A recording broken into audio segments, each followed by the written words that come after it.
বাইশে মাসটা এই বললো যাও ঠিক করার লেগে পানি তো এনে উঠবই রাস্তা দিয়ে। মাছ তো বর্তমানে তো মাছ সব কমে গেছে কেন? মাছ আসালাম মোটামুটি ধরুন আজ থেকে প্রায় 200 বছরের আগের ঘটনা। আমার দাদা তখন মানে টাকরা, আমারও ধরুন 17-18 বছর বয়স ওই টাইমে গেলাম দক্ষিণ ভার মাছ মারবার নিগে। নাও একটা মোটামুটি নাও বইতে 30 নাও আসা নাও নিয়ে যাবে লইছি না। মাছ টাছ মোটামুটি ভালোই মারছি সরজে নিয়ে, মোটামুটি ধরুন 2 বস্তা মাছ মারছি। হাট টাইমে মোটামুটি নাও নদী পার হয়ে এই পাড়ায় উঠছি। এই টাইমে এমন বৃষ্টি আইলো, বৃষ্টি জন্য ভিজে গেলে আর সম্ভব, ওই ঠান্ডা ধরে গেছে কেন মাছ টাছ মেরে। দাদা কয় কি করি রে?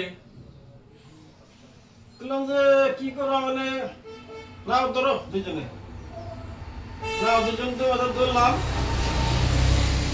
পরে বলে উল্টাও উল্টিয়ে নিয়ে নাও দুজনে মাথায় নিয়ে বাড়ি মন তাই বললাম, বাড়িও ভাইলাম বৃষ্টিও ছাড়লো। এই আমরা এই দিন থেকে মাছ মারছি ধরবা ধরলে 1 ঘন্টা 2 ঘন্টা 2.5 ঘন্টা করে মাছ মারছে, জাল উড়ান জানা ইনকে এই জলের তল দিয়ে মাছ মানে এই যে পুঁটি মাছ কলসা মাছ ভূতকে তো নেই নেই তাই ফালিয়ে দিছি। আগে খালি মাসে বড় মাছ খাইতো, এখন এই যে ছোট মাছ তো নেই নেই, চানা মাছ তো খাওয়ান দিলে তার 2 র্যাঙ্কে ধরছে এক খাওয়ানে তারা আইছে। এখন তো 3 বার গেলে বোধ 200 টাকা 300 টাকা পোয়া নাকি। আমাদের দাদা থাকতে তো মোটামুটি মাছটা আমরা তো মারছি, তখন মানুষে কত খাইছে কত ফালিয়ে দিছে। আবার 1 বছর তো মানে মাছ মাত্র মারতে বেশি মেরে হারলাম, কোনো হলে মানুষের দিলেও ফ্রি হারি না। লাস্টে নিয়ে বস্তায় করে থুয়ে দিলাম মাছের তলে। আগে তো বস্তা তো ঘরের ভিতরে নিয়ে যাবে খালি ফালিয়ে দেন লাগছে না, কলে বাবা মানুষ মরছে খালি যদি মারছি গেলে খালি ফালিয়ে দিছি।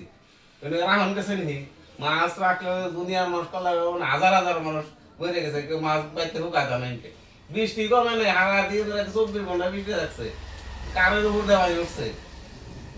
মানুষ মাছ রাখলে কোন সুবিধা, যেগুলো মারছে এগুলো খালি খাইছে। আমরা যেমন বিলাই যে বইরা যে মাছের তল থুয়ে দিছিলাম, এনা বলে বিলাই চুরি গিয়ে খাইছে। বিলাই তো আর কথা রাখানো মতো না, হ্যাঁ বিলাই হেঁটে পেট তুলে মরছে। মোটামুটি এমনি মাছ আর ঈদ দিন এখনো পাইবে না ওই যে আতর আতর আতর ভাই যারা আছে ওর সাথে ধর্ম